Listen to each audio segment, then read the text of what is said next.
अस्सलाम वालेकुम, I am doctor Sumera, associate professor of dermatology. आज बात करने का मकसद समर के, गर्मियों के इस मौसम के ऊपर बहुत सारी होने वाली स्किन प्रॉब्लम्स के साथ। आपको जैसे पता है कि हम इस वक्त गर्मी की एक शदीद लहर में से गुजर रहे हैं। ये टेम्परेचर हर साल सुनते भी हैं, देखते हैं कि हर साल बढ़ता चला जाता है।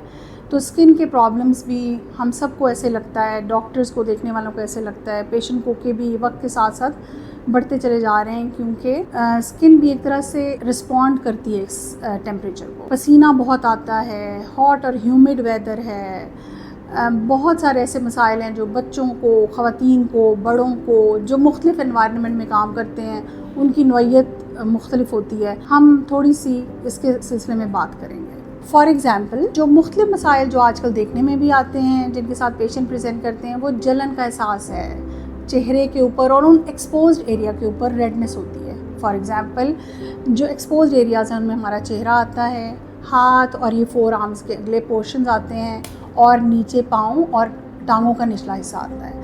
ये आम तौर पर एक्सपोज्ड एरियाज़ हैं, क्योंकि हमारी क्लोथिंग हमारे कंट्री के अंदर, हमारे कल्चर के मुताबिक आम तौर पे ऐसी होती है कि ये एक्सपोज्ड एरियाज़ होते हैं। पेशेंट प्रेजेंट करते हैं इनके साथ जलन के साथ, बर्निंग हो रही है, सुर्ख हो रहा है, जब सूरज में जाते हैं तो बर्दाश्त ही नहीं होता। ख़वातीन कहती हैं चूल्हे के आगे काम नहीं किया जा सकता, वहाँ पर टाइम नहीं गुजारा जाता।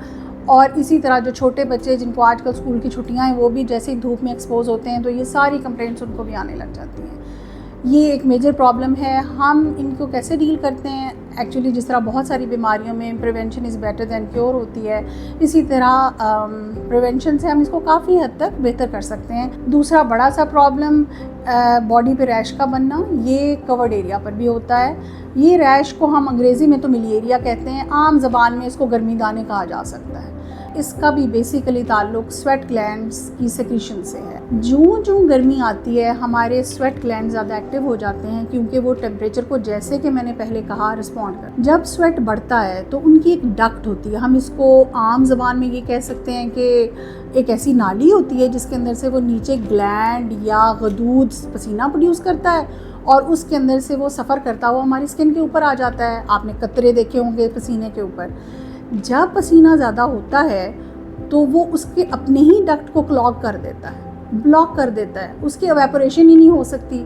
इससे बहुत सारे प्रॉब्लम्स जन्म लेते हैं। ये मिलिएरिया, या जिनको मैं गर्मी दाने कह रही हूँ, आप रैश कह सकते हैं, पंजाबी में, लोकल लैंग्वेजेस में इनके मुख्तलिफ नाम हैं। ये इसी प्रॉब्लम की वजह से होता है। इनको कम भी किया जा सकता है। ट्रीटमेंट तो खैर बाद में आती है, हम प्रिवेंशन पे बात करेंगे कैसे इससे बचें, क्योंकि हमें हीट वेव का तो पहले ही पता है कि टेम्परेचर इतना हो जाएगा।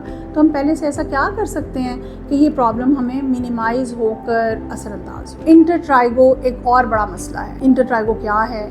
बॉडी के डिफरेंट एरिया पे जो आपस में रगड़ खाते हैं, जो दो हिस्से हैं। मिसाल के तौर पे ये वाला हिस्सा ऐसा नहीं है जो किसी चीज़ से रगड़ खाता हो, लेकिन ये वाला हिस्सा ऐसा है। मिसाल के तौर पे इसको बंद करेंगे तो दो सरफेसेस आपस में रगड़ खाती हैं। फीमेल ब्रेस्ट के नीचे वाली जगह हो सकती है, आर्म पिट्स के अंदर हो सकती है, जिनकी बैली का साइज़ बड़ा है, मसलन एडल्ट एज के ज़्यादातर लोग या ऐसे बच्चे जो थोड़ा सा चबी होते हैं, उनके अंदर, टांगों के अंदर, और रगड़ खाने से, थाइस के रगड़ खाने से जो प्रॉब्लम होती है, हम बेसिकली इसको इंटरट्राइगो कहते हैं। ये more of a mechanical friction का नाम है, लेकिन पसीने के आने से और जल्द के गीला होने से इस रगड़ में इजाफा हो जाता है, और उसके बाद इस पर रेड कलर के रैशेस और दर्द और सेकेंडरी इन्फेक्शंस और एक्जिमा का आगाज़ हो जाता है। यूनिफॉर्म पहनने वाले वो लोग जिनका प्योर कॉटन मटेरियल से कपड़े बने हुए नहीं हैं, उनके अंदर ये प्रॉब्लम और बढ़ जाता है, क्योंकि नॉन कॉटन स्टफ़ इस फ्रिक्शन को मैनी टाइम्स इंक्रीज़ कर देता है। इस हॉट और ह्यूमिड वेदर के साथ बहुत सारे ऐसे इन्फेक्शन जो ऑलरेडी एग्जिस्ट कर रहे हैं वो भी इंक्रीज़ हो जाते हैं, और बहुत सारे जो पहले नहीं थे अब वो सर उठाने लगते हैं। मसलन गर्मी के इसी मौसम में कुछ ऐसे इन्फेक्शंस भी जिसमें बैक्टीरियल और फंगल इन्फेक्शन होते हैं, जो कुछ ऑलरेडी एग्जिस्टिंग हैं और कुछ नए आ जाते हैं।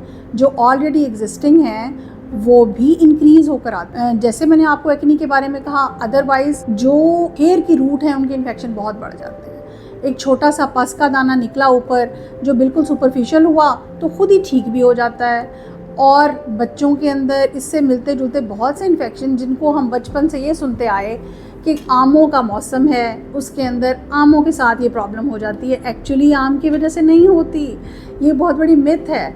मौसम भी गर्मी का यही है, पसीना भी इसी मौसम में आता है। बच्चे ज़्यादा प्रोन भी हैं, बच्चों को स्वेटिंग होती है तो वो उसका केयर भी नहीं कर सकते, और ये तमाम रैश या ये दाने या रेशे वाले दाने ये भी इसी मौसम का तोहफ़ा है। तो फिर होता ये कि हम उससे रिलेट करना शुरू कर देते हैं कि आम खाए थे, वो गर्म थे, इस वजह से ऐसा हो गया। ऐसा नहीं होता। यही इन्फेक्शन बहुत सुपरफिशियल भी हो सकता है, और जब एडवांस हो जाए तो ये डेप्थ में भी जाता है।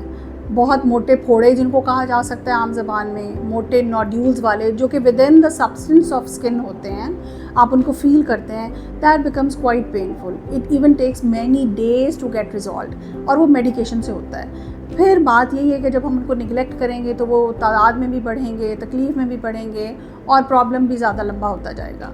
ये प्रॉब्लम उन लोगों में और भी बढ़ जाता है जैसे कि हमारे इर्द गिर्द हमारे घरों में लोग रहते हैं, जैसे डायबिटिक्स होते हैं। ये सारी वो कंडीशन है जिसमें बॉडी की इम्यूनिटी खुद अच्छा काम नहीं कर रही होती। हम अपनी ज़बान में इनको कहते हैं इम्यूनो कॉम्प्रोमाइज्ड पेशेंट्स। इसी तरह के कुछ फंगल इन्फेक्शंस भी होते हैं जो कि बैक्टीरिया के अलावा दूसरी कैटेगरी में आते हैं। ये फंगल इन्फेक्शंस भी पसीने में बहुत अच्छी तरह से इनकी बढ़ोतरी होती है। जो फंगस है ना, ये एक ऐसा ऑर्गेनिज़म है जिसको मॉइस्चर बहुत पसंद है। तो ये मॉइस्चर एरिया के अंदर ग्रो करेगा। अगर वो एरिया ड्राई है तो उसकी ग्रोथ होती है, लेकिन very slow as compared to moistured area. तो हमारे रूटीन में ना इर्द गिर्द कुछ ऐसी आदत हैं। फॉर एग्ज़ाम्पल स्वेट का होना तो ऐसे हो गया, जैसे लोगों को टॉवल यूज़ करने की आदत नहीं, हम नहाए और हमने फटाफट कपड़े पहन लिए इसलिए कि कोई फ़ायदा नहीं है तो खुद ही ड्राई हो जाएंगे। वो जितनी देर तक ड्राई होते हैं ये मॉइस्चर कपड़ों में चला जाता है और वो फंगस को बढ़ाने में बहुत ही मौसर किरदार अदा करता है। और जनाब, बहुत सारे लोगों का गर्मियों में क्या मसला है, टैनिंग, रंग का काला हो जाना। बाहर जाएँ तो कैसे जाएँ, रंग काला हो जाता है। धूप में जाएं, शाम में जाएं, क्या करें, कुछ भी करें, रंगत पे असर पड़ता है।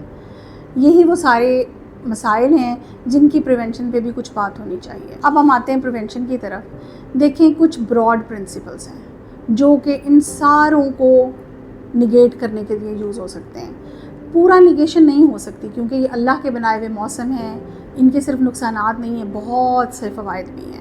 इस टेम्परेचर का नुकसान नहीं है। मैं तो सबसे कहती हूँ, अगर इस टेम्परेचर पर ये टेम्परेचर ना आए तो हम आम कैसे खाएं, भला बताएं, कैसे पकें?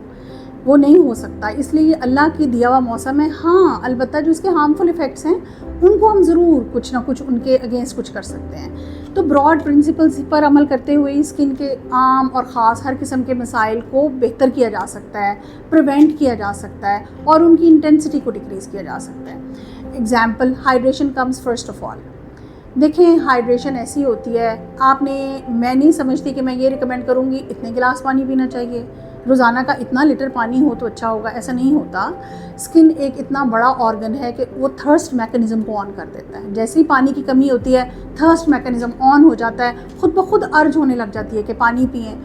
इस सिलसिले में मैं आपको सिर्फ ये कहूँगी कि और कुछ ऐसी स्वेट के अलावा भी इनसेंसिबली हमारी बॉडी से पानी एवेपोरेट हो रहा होता है। तो पानी की कमी होती है, बस पानी को भूलें मत, मैं ये कहना चाहती हूँ। कोई नंबर ऑफ़ ग्लासेस अपने लिए ना रखें, लेकिन अगर आप एसी में हैं या नहीं है, एसी में, धूप में हैं या किसी भी टेम्परेचर में है, आपका थर्स्ट आपको याद कराता रहेगा। और अगर आपने टेम्परेचर इतना कूल कर लिया है तो उसके बावजूद आपको पानी को भूलना नहीं चाहिए। दिन के किसी हिस्से में वक्तन फ़वक्तन थोड़ा या ज़्यादा पानी पीते रहें। वो आपकी यूरिन की इंटेंसिटी पर और स्वेट पर आपको खुद ही पता चलता जाएगा कि आपकी बॉडी की क्या डिज़ायर है। दूसरी बात, कॉटन क्लोथिंग करनी चाहिए। हल्के फुल्के, खुले, बहुत टाइट क्लोथिंग बिल्कुल ना करें, खुले हवादार कपड़े पहने। इम्पॉर्टेंट बात यह है कि ये फुल स्लीव्स होने चाहिए जो आपकी स्किन को एक्सपोज ना करें, डायरेक्ट सनलाइट को, अल्ट्रावायलेट रेडिएशन को एक्सपोज ना करें। फुल ट्राउज़र्स और फुल स्लीव्स पे काम करनी चाहिए। तीसरी इम्पॉर्टेंट बात सनस्क्रीन का इस्तेमाल है, जो कि चेहरे पर इस्तेमाल करना तो सब ज़रूरी समझते हैं, लेकिन हमारी जितना भी एक्सपोज्ड एरिया होता है जिसके अंदर हाथ और फ्रंट और फोर आर्म्स, एटलीस्ट ये ज़रूर शामिल होने चाहिए। गर्दन को भी मत भूलें। ये सनस्क्रीन डिफरेंट टाइप्स के होते हैं, इन पर हम फिर किसी वक्त डिटेल से बात करेंगे कि मेल्स को क्या करना चाहिए, वाइट कास्ट आ जाती है, फलां सनस्क्रीन से पसीना आता है, वाटर बेस क्या होता है, इस पे फिर बात करेंगे इंशाल्लाह। इस वक्त सिर्फ कहना ये है कि सनस्क्रीन, जिसको सन ब्लॉक भी कहते हैं, ये एक आपकी स्किन केयर का मस्ट पार्ट है। और आखिरी मैसेज ये है कि सेल्फ़ मेडिकेशन से परहेज़ करें। जब भी कोई ऐसा प्रॉब्लम हो जाए तो किसी कंसल्टेंट से, चाहे बहुत छोटा मसला है तो अपने किसी नज़दीकी डॉक्टर से, और अगर उससे ज़्यादा सेटल डाउन ना हो तो बराए करम इमराज़ जिल्द के डॉक्टर से, जिसको हम डर्मेटोलॉजिस्ट कहते हैं, उससे रब्ता कायम करें ताकि आपकी हेल्प की जा सके।